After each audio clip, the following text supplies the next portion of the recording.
É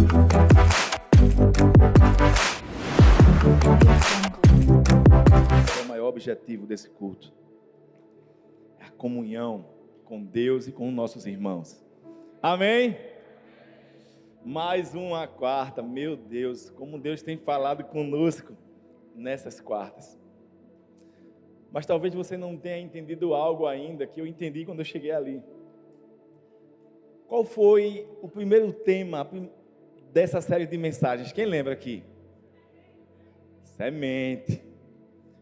Na segunda quarta. Tu não pode não, Jéssica. A uva. E hoje nós vamos falar sobre o suco da uva. Eu não sei se você já entendeu, mas a semente somos eu e você. A uva somos eu e você. Olha para essa pessoa que está do seu lado e diz: você é o suco. Deixa Deus te espremer hoje. Hoje Deus vai moer você. Hoje, ei, e quanto mais Ele espreme a gente, mais a gente dá aquilo que de melhor tem dentro de nós. Assim é com a uva e assim é com a minha e a sua vida. Assim é com a nossa vida. Ei, Deus, hoje o Senhor vai espremer a gente. Mas não é para nos matar, é para extrair aquilo que tem de melhor dentro de mim e de você. Amém? Você está comigo? Então vamos lá, em nome de Jesus, vamos falar hoje sobre o suco de uva. Quem estava aqui na primeira quarta? Quem estava na segunda? Agora, se você não estava aqui, pergunta essa pessoa que está do seu lado: tu estava onde? Pergunta: tu estava onde? Se você... Não, Alberto, está perdoado. Se você não assistiu, vai lá no canal do YouTube, assiste a mensagem da semente, assiste a da uva, para que você entenda, porque Deus vai te saculejar tanto hoje, e você não pode ficar sem entender. Amém? Glória a Deus, estou muito feliz de estar aqui nessa quarta, mais uma mensagem da nossa série de mensagens, semeando generosidade e colhendo vida. Meu Deus. Quem aqui, eu sei que eu conheço alguns masterchefs aqui, mas quem aqui sabe fazer um suco de uva? De verdade, só levanta a mão se você... Não é que suco não. É suco. Suco de uva. Polpa não, da uva. Sabe fazer, Eduardo? Rapaz, eu vou ter que ir lá, sabe? Comprovar isso aí. Mas você que sabe fazer um verdadeiro suco de uva de verdade, você sabe que para que o suco, o melhor suco seja feito, a uva tem que passar por alguns processos. Assim como eu e você também precisamos passar. E nós vamos entender um pouco. Pastor, eu vou aprender sobre fazer um suco de uva. Não. Você só veio aqui para entender que você é o suco da uva. E hoje você vai entender o processo pelo qual eu e você precisamos passar. E relacionado, associado isso com a nossa caminhada com Deus, com a nossa vida com Deus, para que a gente possa aprender sobre generosidade. Amém? Como Deus falou comigo, como eu amo falar sobre isso. Eu amo falar sobre isso porque assim como eu ouço muito, principalmente de homens, a gente conversa com os homens, a gente se relaciona com os homens, eu amo ouvir histórias de como chegaram até aqui, e é muito idêntica a nossa história, a nossa chegada. Quando o homem quando não vem de berço, quando é evangélico, quando não nasceu num lar cristão, é muito parecido a ideia que a gente tem desse tema. É muito parecido, dizer assim: não, eu não vou dar nada da igreja não vou dar nada ao pastor não. Hein? Levanta a mão não. Estou falando de mim. Eu não vou dar nada, e o pior, tem gente aqui, cadê? Está aqui não. Que a esposa se converteu antes, ele dizia: não vai dar nada lá. Fala o nome dele não. Não vai dar nada. Mas ela era fiel a Deus, escondido. era fiel a Deus. E hoje eles estão aqui vivendo uma história linda com Deus. E eu sei que desde que eu cheguei, eu aprendi sobre generosidade aqui. Foi aqui que eu fui ensinado. Não foi em canto nenhum, não foi por divina revelação, foi aqui. Foi através da vida e das palavras do nosso pastor Arthur, da pastora Thalita. Foi aqui que eu aprendi. Não foi em canto nenhum, não foi em casa, foi buscando na palavra de Deus e ouvindo e vendo a vida deles. Nossos pastores estão lá em Orlando. Eles são uma semente viva.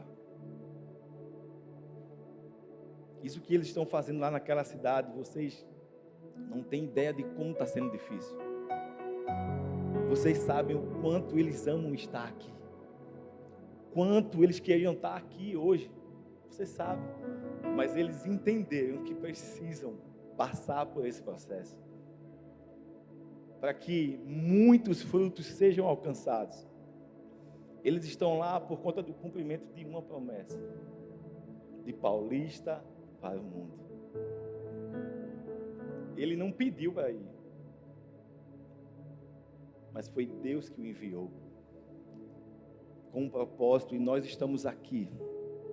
Segurando as mãos deles. Em oração pela vida deles. Porque nós entendemos isso. Nós amamos a vida deles. Nós honramos. Isso é generosidade. É se doar. Se doar para Deus. Se doar para o reino de Deus. O pessoal de Uberlândia está aqui. Gustavão. Gente, uma salva de palmas para esse povo. Eles estão aqui servindo. Eles não vão mais voltar para Uberlândia. Eles têm que voltar. Eles estão vindo aqui, vieram fazer um encontro com Deus. Eles estão recebendo tudo, estão servindo para que Uberlândia seja ainda mais impactada com o amor do Senhor. Eles não podem ficar aqui. Eles sabem, eles entenderam que eles precisam voltar. E isso é que faz todo sentido. Isso é que nós precisamos entender. E nós vamos aprender um pouco sobre a história de um homem que foi convidado por Deus a passar alguns processos. Nós não sabemos o nome dele, nós o conhecemos como o jovem rico. Abra sua Bíblia aí no livro de Marcos, no capítulo 10. Nós vamos ler a partir do verso 17.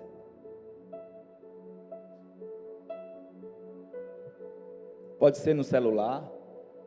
Abre aí em nome de Jesus para você acompanhar. Deixa aberta a Bíblia.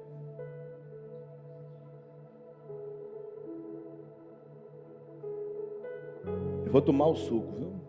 Pode tomar, né, Nath? Marcos 10. Deus chamou esse jovem rico.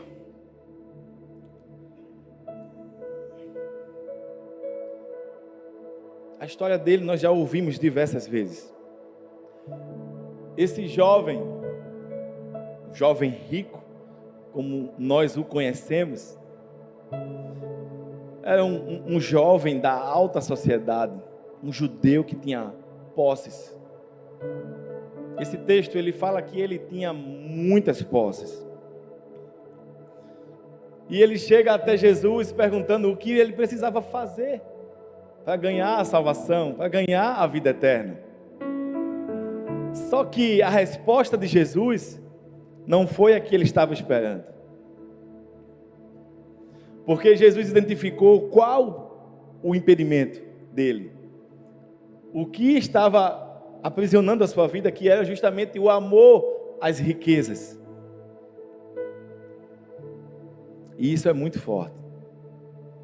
Mas antes que você seja tentado a começar aí mentalmente a acusar o jovem rico, entenda que muitas vezes eu e você agimos da mesma forma com Deus. Muitas vezes nós estamos trocando Deus pelas nossas riquezas. Estamos trocando o nosso relacionamento com Deus, demonstrando que amamos mais as nossas riquezas, aquilo que nós temos, colocando no lugar de Jesus.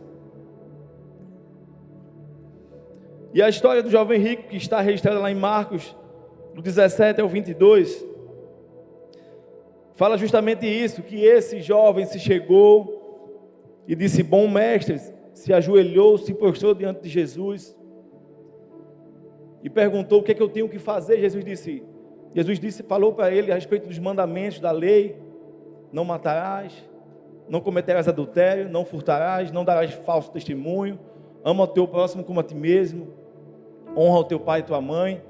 Mas ele disse: Senhor, eu tenho feito isso desde a minha mocidade, eu tenho feito tudo isso. E Jesus disse: falta uma coisa, vende tudo o que você tem, dá aos pobres, depois vem e me segue. A Bíblia fala que esse jovem se entristeceu porque ele tinha muitas posses. Depois desse acontecimento, desse encontro dele com Jesus, nós não ouvimos mais falar nesse jovem rico. Nós não sabemos o que aconteceu com ele depois desse momento. A gente sabe que poderia ter acontecido se ele tivesse tomado outra decisão. Isso a gente sabe. Jesus fez um convite a ele: ei, vem, me segue. Mas ele não foi capaz de abrir mão daquilo que ele tinha para seguir Jesus. Quantos de nós tivemos que renunciar a coisas para poder seguir Jesus? Estávamos conversando ontem aqui no Food Park, saí daqui mais de 2 da manhã. E o João me falou de um familiar que não falava mais, que não tinha mais relacionamento. Eu disse: eu também. Pessoas que andavam comigo não andam mais. Pessoas que falavam comigo não falam mais. Pessoas que caminhavam comigo não estão mais ao meu lado. Eles sabem onde eu estou, eles têm o meu telefone não mudou. Mas eu entendi que eu preciso renunciar a algumas coisas para poder continuar o meu foco, para poder continuar a minha caminhada com Deus. E depois de contextualizar um pouco sobre essa história, a minha pergunta para você é: como é que você tem chegado diante de Deus? Será que você tem cumprido tudo o que Ele tem pedido a você?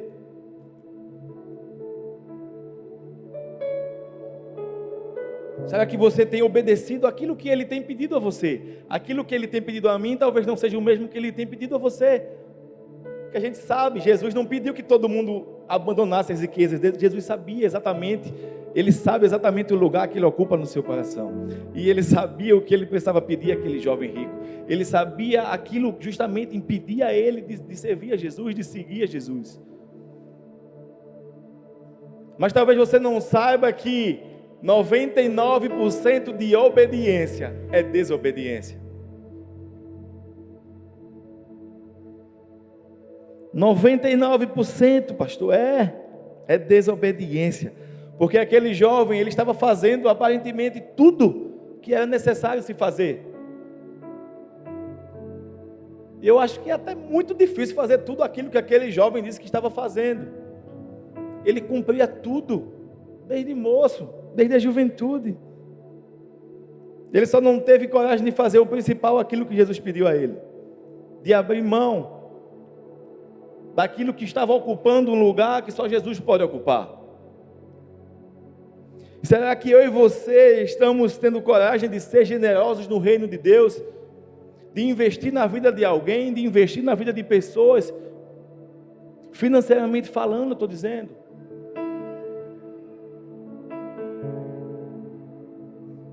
Você tem investido para que pessoas estejam aqui? Não estou falando de sustentar ninguém, mas de investir, para você ver aquela pessoa vivendo tudo que Deus tem, para você ver aquela pessoa se erguendo. Você está disposto a pagar o preço que alguém um dia pagou por você? Porque eu sei que você não está aqui à toa, você não caiu aqui de paraquedas, você não veio aqui só para comer no final ali um hambúrguer ou tomar um milkshake. Alguém pagou um preço, alguém investiu para que você estivesse aqui hoje. Alguém investiu para que hoje a gente estivesse aqui com esse ar-condicionado abençoado.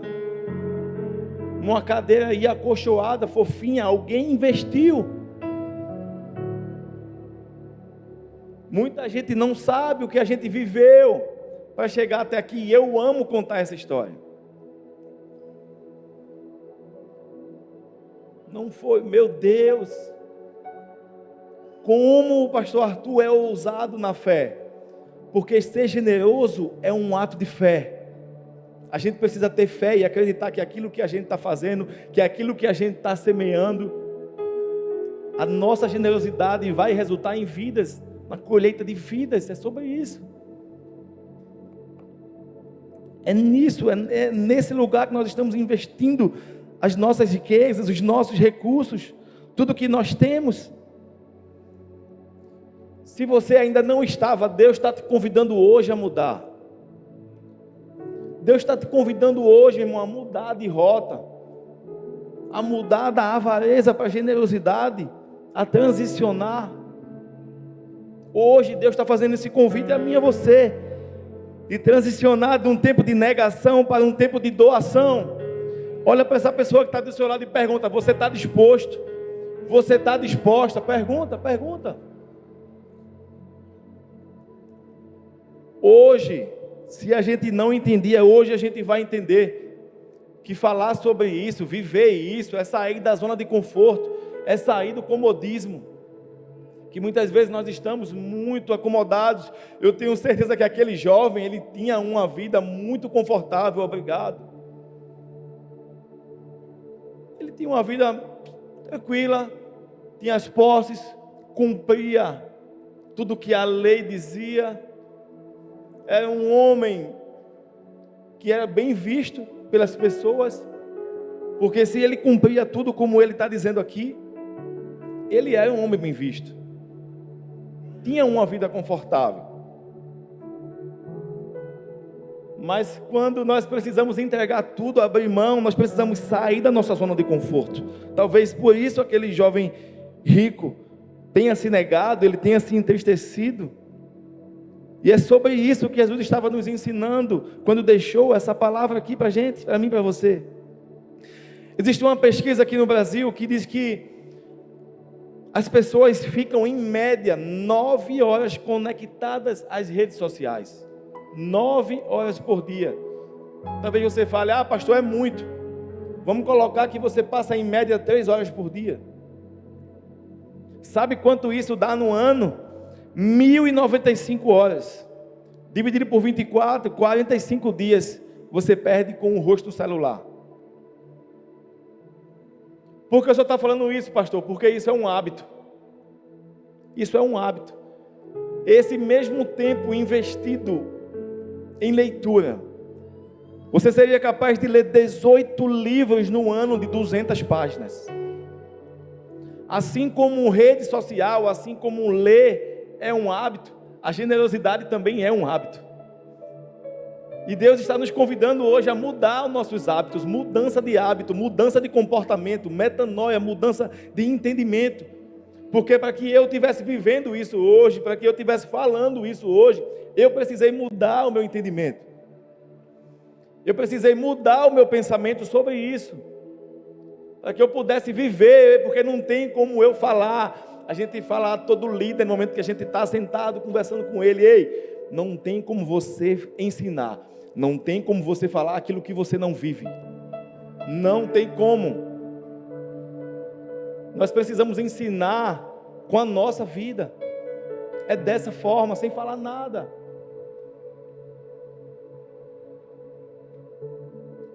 Mudança de hábitos, o poder que existe em fazer um pouquinho a cada dia. Talvez você não consiga, nem Deus pediu a você para você entregar algo extravagante. Talvez Deus nunca tenha pedido para você dar o seu carro. como Ele pediu a mim uma vez, e eu nunca pensei que eu seria capaz. Deus falou só comigo, não falou com a minha esposa. Quando ela chegou no culto com o carro, eu disse: amor, Deus mandou dar o carro. Ela pensou, mas ela disse aquilo que eu esperava ouvir.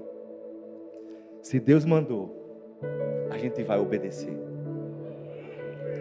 Se Deus mandou, a gente vai obedecer.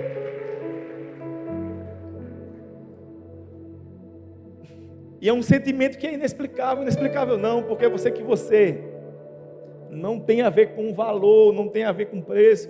Todas as vezes que você dá alguma coisa a alguém sem esperar receber nada, você sente a mesma coisa. Não tem a ver com valor, tem a ver com o gesto de dar, com a atitude de dar. Existem benefícios, existem estudos, existem pesquisas que comprovam o quão isso faz bem para a saúde do corpo, da mente e do espírito. Hábito, mudanças de hábitos.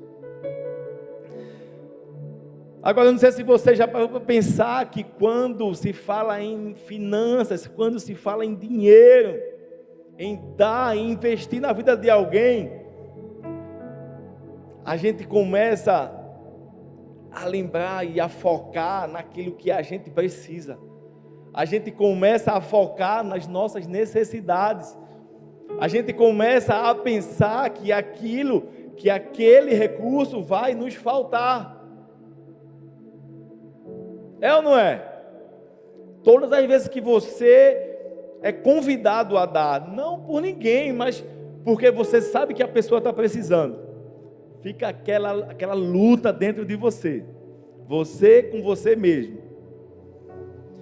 E você começa: eita, vou dar não, porque eu tenho que comprar ali alguma coisa, eu tenho que... Mas hoje eu te convido a focar não naquilo que você não tem, mas naquilo que você já tem. É nisso que você deve pensar quando você for convidado, quando você for impelido a ajudar alguém, a investir em alguém.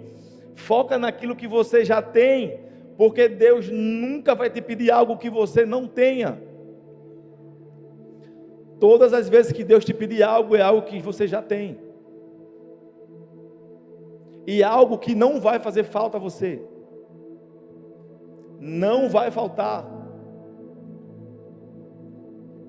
Nós temos 2 filhas especiais e eu não sei se você sabe que algumas crianças especiais, ela tem direito a receber um valor do Estado. Não é uma aposentadoria, mas é um benefício social. E a gente tentou no começo. A gente só tinha a Bia na época. E a gente não conseguiu, e passou-se o tempo, e a gente foi, e o pessoal dizia: não, na justiça você consegue. Não.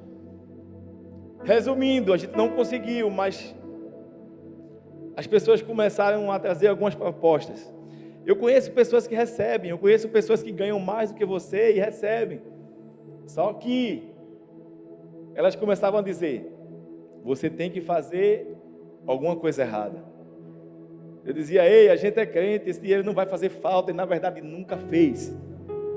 Eu disse: ei, não vai faltar, eu não quero, a gente não vai fazer nada de errado, porque isso não vai faltar, Deus não vai deixar faltar. E Ele nunca deixou faltar, nunca fez falta.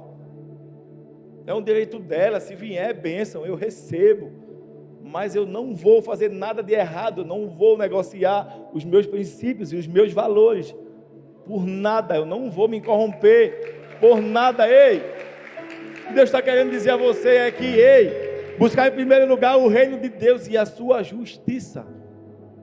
A justiça dele é isso, é fazer aquilo que é reto diante dos olhos de Deus. Se você tem uma empresa, meu irmão, eu sei que é muito difícil ser empresário aqui no nosso país. Os impostos. Se mantenha fiel a Deus, e Ele não vai deixar faltar nada. Não vai faltar cliente, não vai faltar recurso, não vai faltar mão de obra, não vai faltar saúde, não vai faltar vigor para que você todos os dias se levante e vá ao trabalho. Que você se levante e vá à luta. Não vai faltar. Não vai faltar, não vale a pena. Mas nós vamos aprender algumas lições com o suco de uva, com o processo que ele passa, para que eu e você possamos entender o que precisamos fazer para viver uma vida de generosidade. E em primeiro lugar, nós precisamos passar pelo processo da remoção. Remoção, pastor, remoção é justamente o processo em que nós arrancamos as uvas do cacho. A uva é arrancada do cacho, a uva sai da zona de conforto dela. Por que zona de conforto? Porque quando a uva é arrancada do cacho, ela precisa ser consumida, ela precisa ser moída, porque senão ela vai apodrecer. É justamente assim comigo e com você, quando a gente sai da nossa zona de conforto, nós temos que cumprir o propósito pelo qual nós estamos saindo. A uva fora do talo, ela se estraga rapidamente se não cumprir o seu propósito.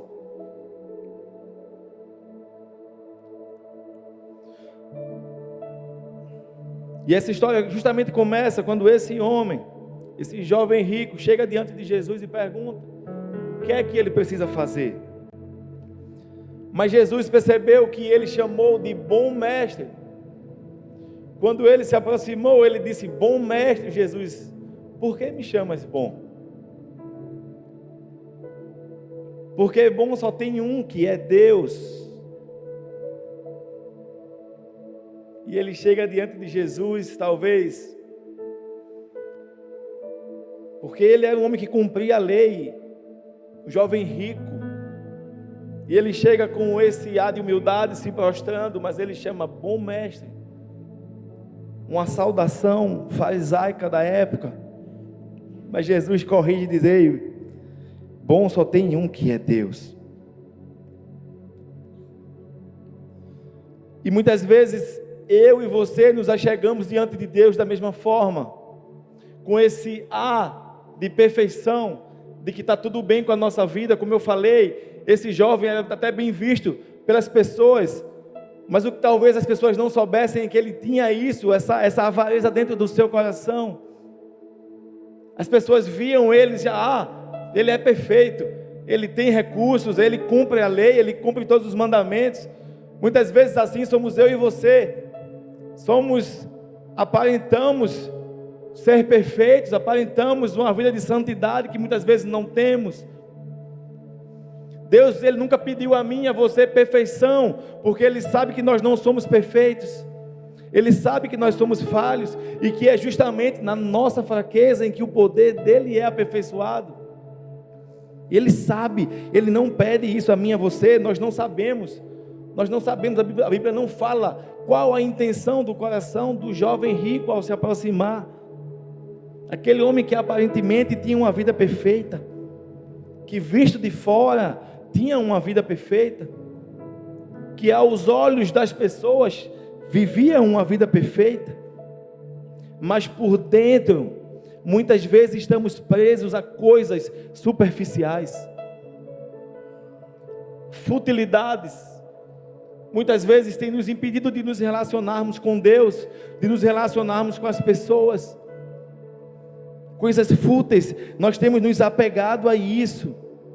Como eu falei, não foi a todo mundo que Jesus pediu para vender tudo e dar aos pobres. Mas ele sabia aquilo que estava no coração do jovem rico. Ele sabia que ele precisava viver uma vida de 100% de obediência.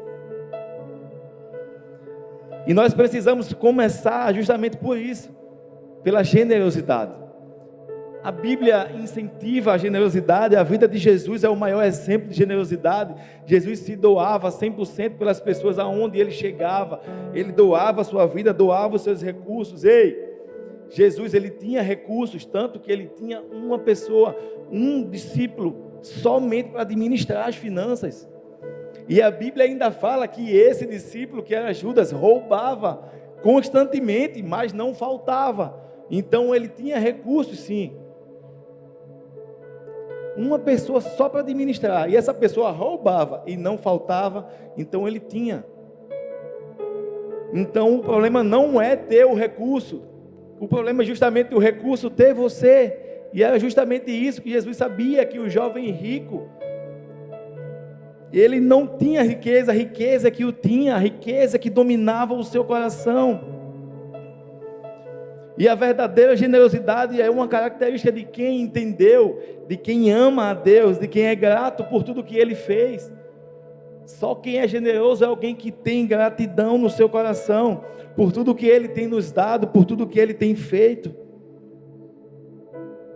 Quem ama a Deus entende que precisa servir as pessoas com os recursos que Ele já deu a você. Deixa eu te contar a história de um capelão evangélico que ele entrou no campo de batalha e ele encontrou um soldado gravemente ferido. E ele chegou até aquele homem e disse: ei, eu posso ler para você uma passagem das Sagradas Escrituras? Aquele homem disse: não, eu só quero um copo de água. O capelão foi, conseguiu água e saciou a sede daquele soldado. E depois que ele saciou a sede, ele perguntou: agora eu posso ler um texto bíblico para você? E o soldado disse: não, por favor, consiga algo para colocar de servir de apoio aqui na minha cabeça, porque eu estou sentindo muita dor. E o capelão conseguiu algo em sua mochila e colocou algo macio para que ele pudesse reclinar a cabeça. E ele perguntou mais uma vez: agora eu posso ler uma passagem para você? E ele disse: não, eu prefiro que você consiga algo para me aquecer, porque eu estou com frio. E o capelão retirou o seu casaco e aqueceu aquele homem. Até que o soldado disse: ei, se tiver alguma coisa aí nesse seu livro que vá me ensinar a ser generoso, a ser tão bondoso assim como você, por favor, fale para mim. Uau! A vida daquele capelão, a sua entrega, a sua doação em um copo d'água, em algo que aqueceu aquele homem, falou muito mais do que qualquer coisa que ele pudesse falar para ele. A vida dele, a entrega, a doação, o fato de querer ajudar, de investir o que aquele homem precisava naquele momento. Ele estava precisando de água, estava precisando de um encosto, ele estava precisando de um cobertor. Muitas vezes é aquilo que nós temos. Jesus disse que aquele que der um copo de água a um desses meus filhos não ficará sem o seu galardão. Um copo de água. Talvez aquilo que você faça pareça pequeno, pareça aos seus olhos insuficientes. Ei, não, mas você está atendendo a necessidade de alguém. Isso é generosidade. Como eu falei, não tem a ver com valor, não tem a ver com preço, tem a ver com a intenção do nosso coração. E é justamente isso.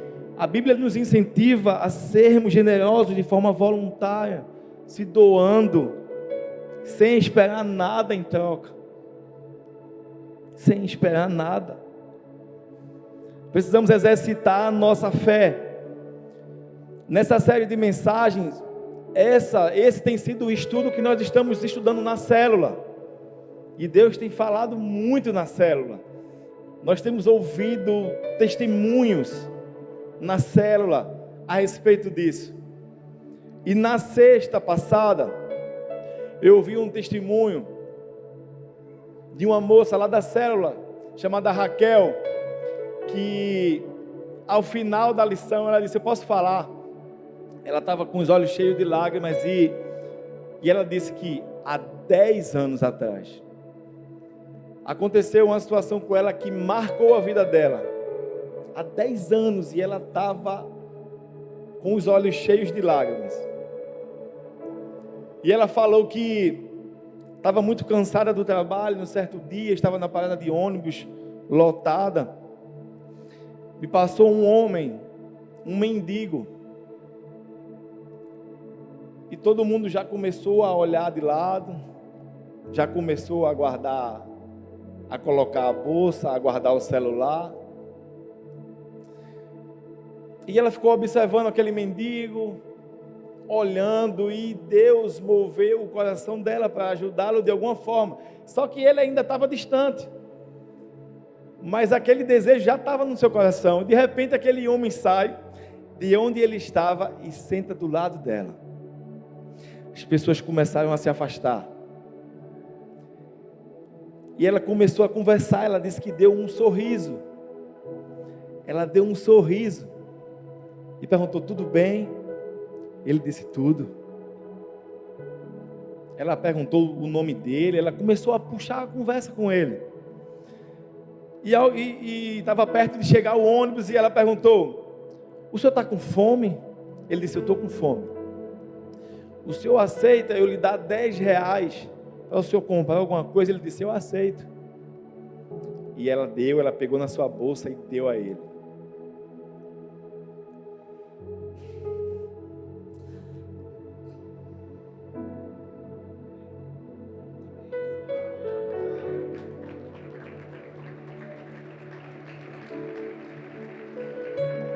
Aquele homem pegou do seu bolso e deu a ela uma literatura.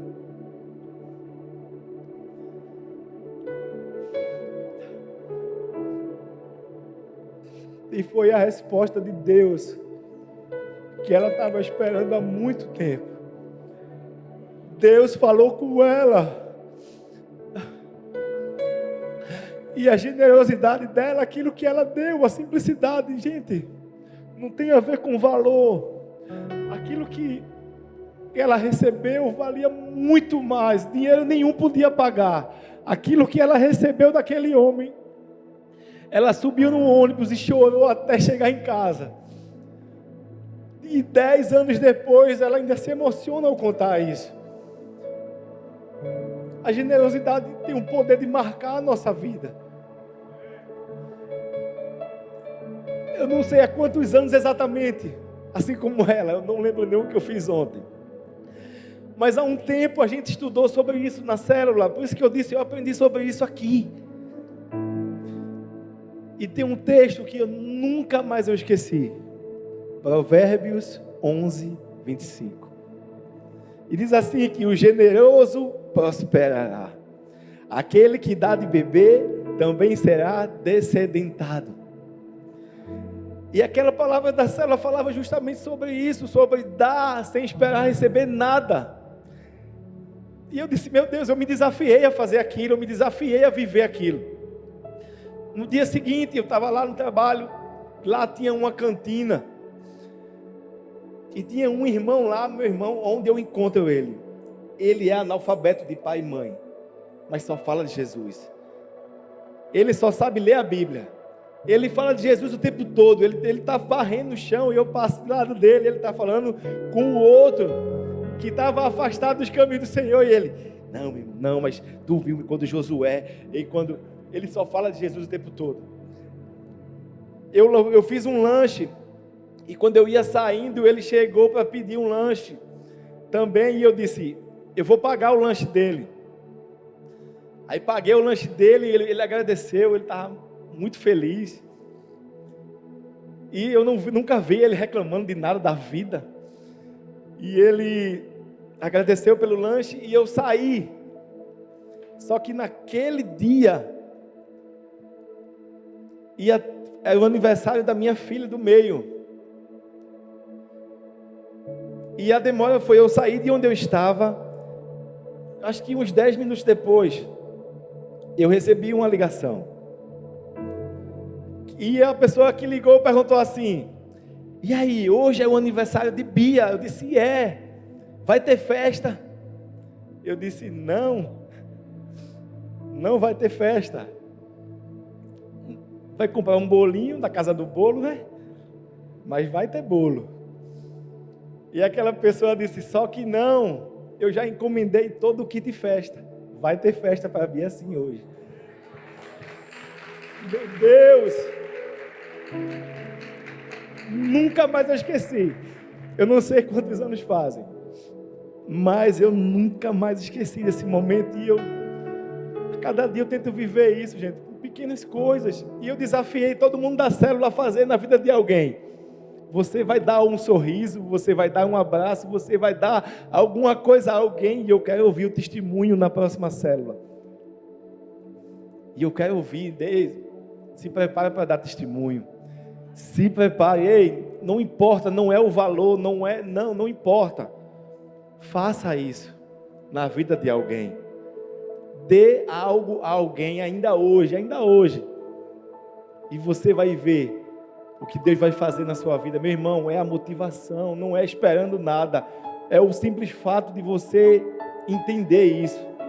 De você entender como o reino de Deus se move. Provoque o seu milagre, meu irmão, provoque o céu. Em segundo lugar, eu não vou chorar mais, eu prometo. O momento de espremer. Meu Deus, como é bom, espreme mais, Deus. E esse é o segundo passo para um bom suco de uva. Não tem como a gente fazer um bom suco se a gente não espremer bem.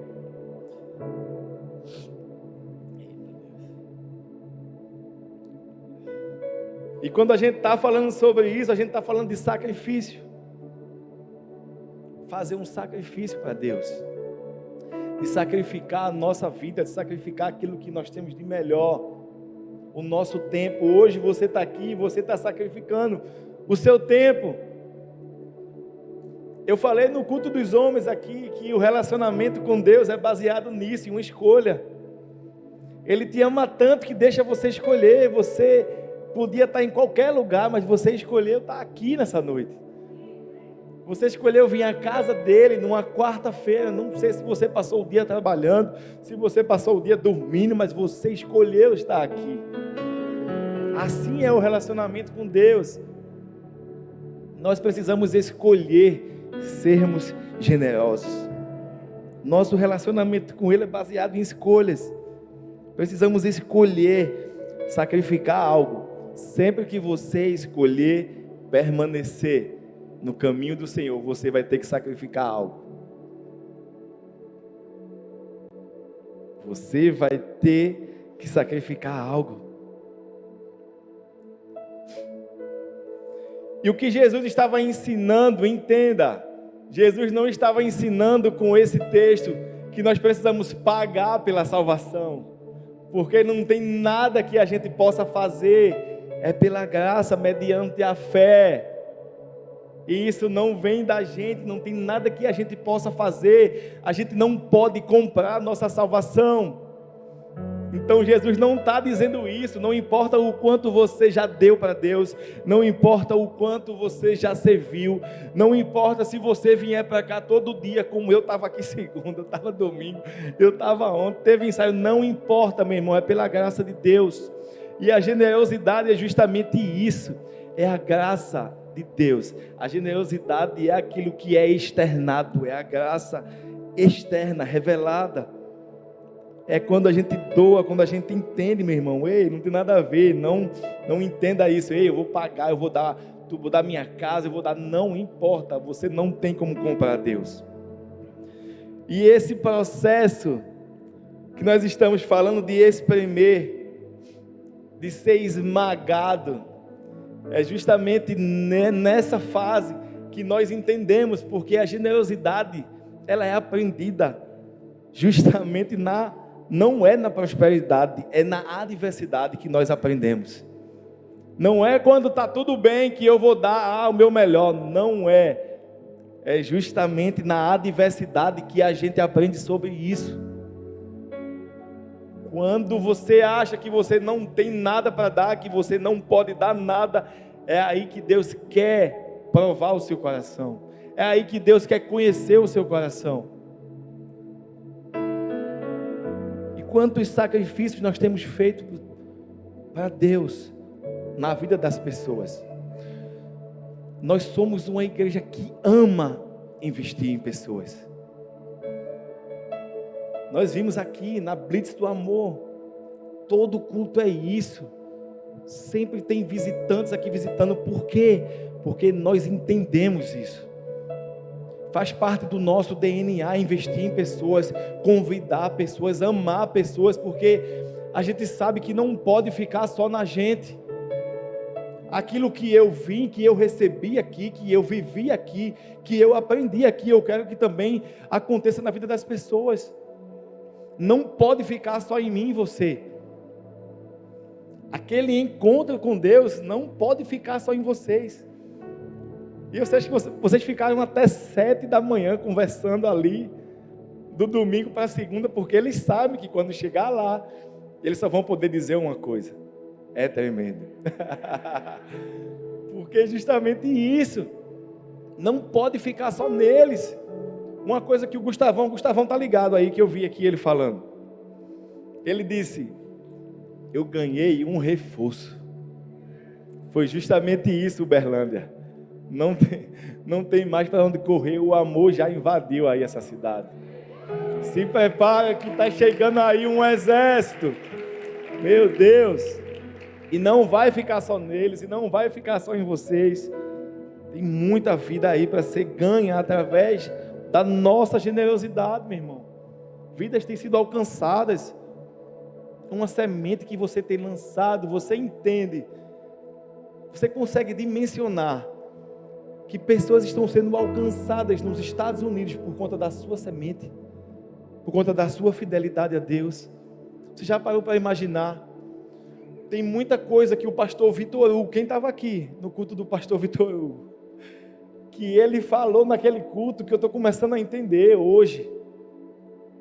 Você entende que essa semente está sendo semeada lá em Orlando, é uma porta que você vai passar, que os seus filhos vão passar, que os seus netos vão passar. Será que você entende que esse sacrifício que eles estão fazendo não é à toa? Será que você consegue entender isso? A pastora Thalita, há umas semanas, ela recebeu uma foto da família dela toda junta aqui na praia, no feriado. E fizeram uma chamada de vídeo para ela.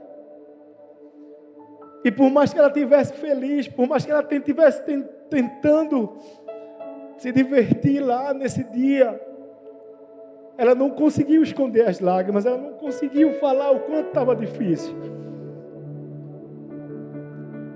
E eu escrevi lá para ela, disse: pastora, o propósito é muito maior do que o processo.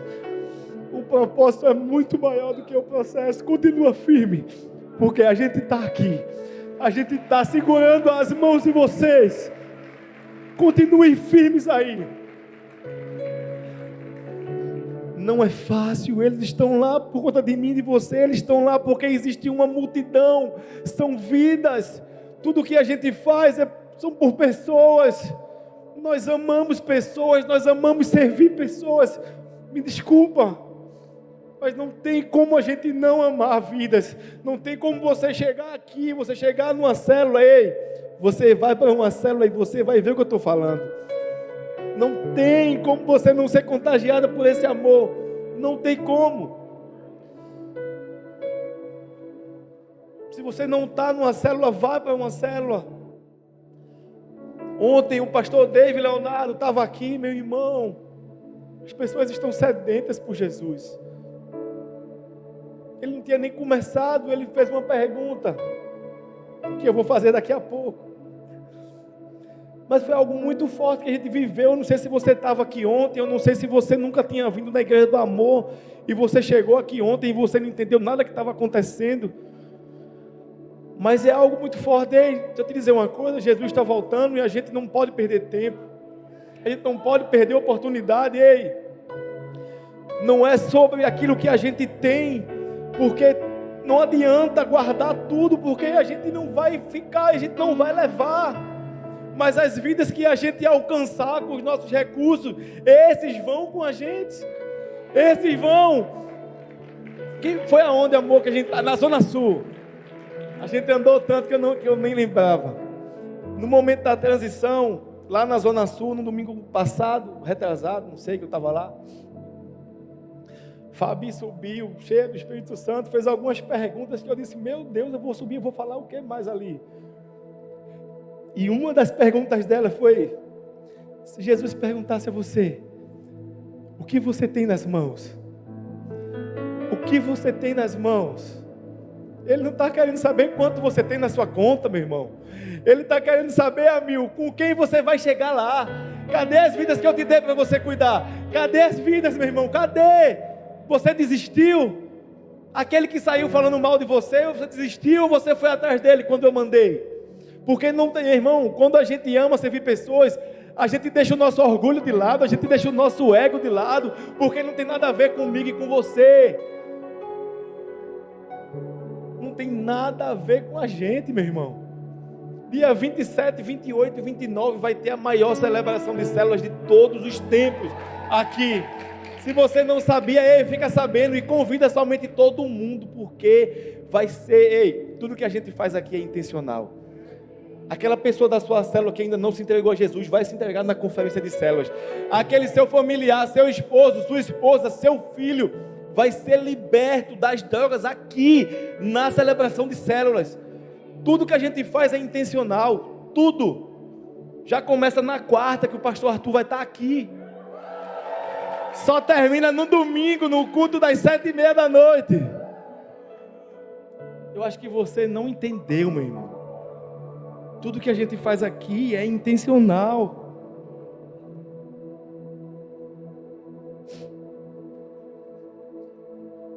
A gente precisa ter um coração generoso, um coração que doa. Acabou o tempo, né? Vamos lá. Tem um amigo meu, que eu não vou dizer o nome dele, que é Júnior. Está ali. Todas as vezes que um mendigo chega, ele pergunta, tu não é Jesus não, né? Disfarçado. E ele não pode mentir? Ele não pode mentir. E ele diz, é um teste, pode ser um teste, né? Quem sabe? Mas é isso, gente. A gente precisa entender que a gente está aqui para ser um objeto, um instrumento nas mãos de Deus, para que a gente invista na vida de pessoas, para que a gente ame com tudo que a gente tem. Deixa eu te dizer uma coisa. É até possível dar algo sem amar, mas é impossível amar e não dar. É impossível amar e não entregar tudo que você tem, a sua vida. E em terceiro e último lugar, está acabando, segura um pouquinho aí. O cozimento. Eu nem sabia, mas quem faz suco aí diz que faz. Para fazer um bom suco, a gente tem que ferver a uva. Por que ferver a uva? Tem explicação, calma.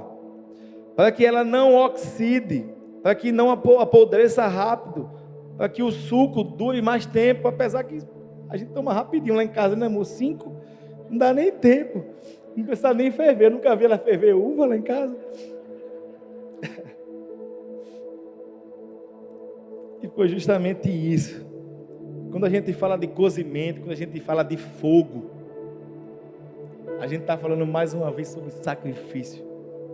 Quando Deus coloca a mim e a você no fogo, não é para nos matar, é para nos refinar, para nos purificar. O fogo, meu irmão, é no fogo que o crente mostra do que ele é feito. É no fogo, que a gente está na fornalha lá, passeando. O pessoal não queria nem sair, estava tendo uma célula lá na fornalha. Meu Deus, igual na célula de Tiaguinho, que o povo de Uberlândia foi, disse, foi fogo lá na célula. É fogo, meu irmão, fogo, é no fogo que Jesus quer forjar, porque ser transformado, essa mudança, muitas vezes vai doer. É por isso que Deus vai colocar a mim e a você no fogo, para que a gente possa ser transformado, ser moldado. Eu não sei se você sabe, mas quando a gente está no fogo, a gente fica molinho. É mais fácil. de nos moldar, de nos transformar, de nos fazer da forma com que Ele deseja que nós sejamos. E é justamente sobre esse alerta que Ele faz. Na continuação desse texto, diz assim, quem está com a Bíblia ainda em Marcos, no capítulo 10, nós vamos ler a continuação, porque ele diz assim no verso, deixa eu dizer aqui exatamente a você, eu botei no capítulo 2, é no verso, me ajuda, vamos lá, Marcos capítulo 10,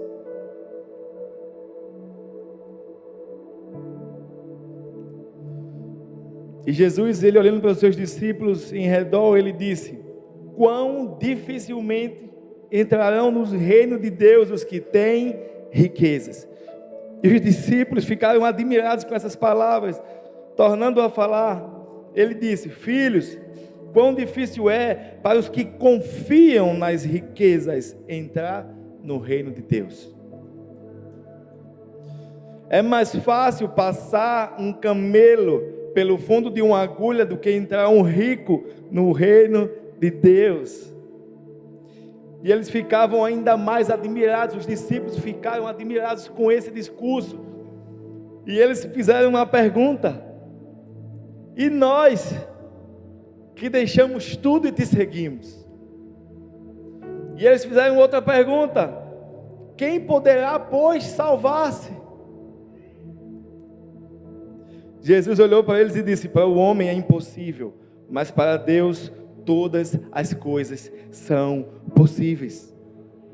Eles ficaram impressionados com aquela resposta, com aquilo que Jesus mandou que o jovem rico fizesse. Ei, dá tudo, vende tudo e me segue. Porque eles estavam acostumados com os fariseus que quanto mais recursos tinham, era um sinal da bênção de Deus. E eles nunca tinham visto Jesus dizer, então vende tudo, se eles pedem de tudo. É justamente isso que a gente precisa entender. É essa quebra de paradigma que Jesus sempre faz comigo e com você. Sempre nos faz mudar, Ele nos mostra um outro lado daquilo que nós precisamos fazer. Muitos têm justamente vivido uma vida de egoísmo, acumulado riquezas, acumulado bens. Como eu disse, Jesus não vai perguntar quanto você tem na conta. Não cabe nada no caixão, meu irmão, vai ficar tudo. Mas Ele vai perguntar o que você tem nas mãos. Onde estão as vidas que eu dei para você cuidar? Deixa eu te fazer uma pergunta. Quando foi a última vez que você foi generoso na vida de alguém? Quando foi a última vez que você exerceu essa generosidade com alguém? Nós precisamos exercitar a nossa generosidade. É por isso que eu ouvi há muito tempo, eu não sei, eu não sou bom com datas, mas eu lembro que eu estava sentado e o pastor Xande disse, eu nunca venho no culto sem dar algo para Deus. E ele estava falando realmente de oferta, de valor. Eu nunca venho sem dar alguma coisa para Deus. Não é o valor, não, é o coração, é o sentimento, é entender isso. É uma mudança de mentalidade, é uma metanoia. É a gente entender que o culto não é para a gente receber, é sobre a gente dar a Ele a nossa adoração, a nossa vida. É a gente vir aqui, abrir o coração e falar para Ele tudo aquilo que Ele já sabe, mas o relacionamento é isso, Ele quer ouvir da sua boca. Fica de pé no teu lugar para parecer que está acabando.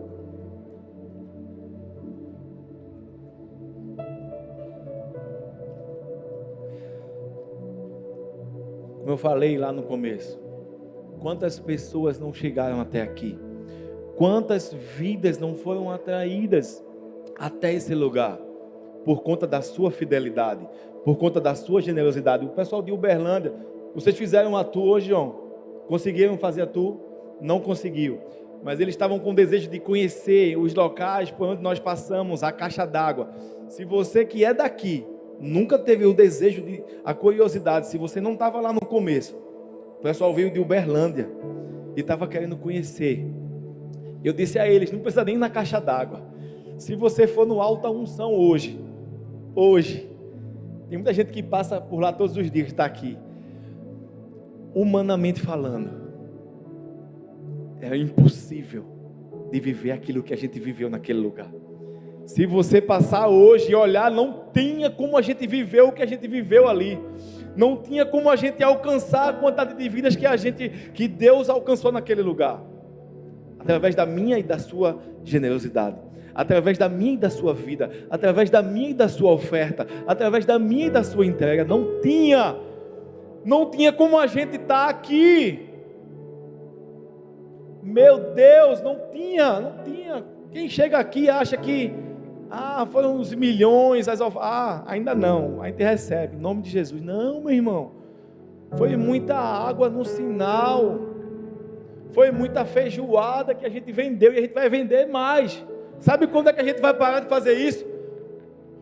Só quando Jesus voltar. Só quando Ele voltar, porque enquanto Ele não voltar, a gente vai vender água, a gente vai vender livro, a gente vai vender camisa, a gente vai vender feijoada em nome de Jesus. Vai, porque ainda tem muita gente para ser alcançada. Ainda tem muita cadeira vazia. Não pode. Eu vi uma história, vou encerrar agora.